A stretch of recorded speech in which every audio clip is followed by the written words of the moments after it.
Как бы там ни было, но даже в тюрьме есть иерархия, и говорили, что монголоид Пригожин в тюрьме был неуважаемым человеком. Как бы там ни было. Уважаемые в тюрьме люди, возле Путина не бывает.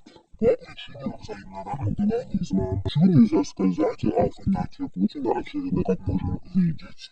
Явно признающий Путина лидера. Шохин, глава Российского союза предпринимателей и промышленников. На встрече этого союза промышленников, предпринимателей приезжает Путин. Главой этого союза, как уже было сказано, является Шохин. Путин говорил, что бандитов необходимо мочить в туалете. Он лукавил, ведь он ставит бандита смотрящим за бизнесом России. В результате чего все мы свидетели, что в России промышленности практически не существует. Путина не интересует промышленность России, его интересует все контролировать.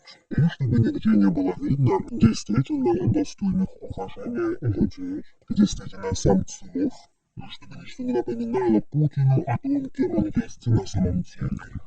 Окружил он себя вот такими вот людьми, которые тоже не хотят напоминания о том, кем они есть на самом деле. Иерархия подсчета и уважения, и таким образом друг для друга они поддерживают иллюзии того, что все они люди уважаемые, достойные, не давая ни слова, ни присутствия людям достойным, серьезным людям.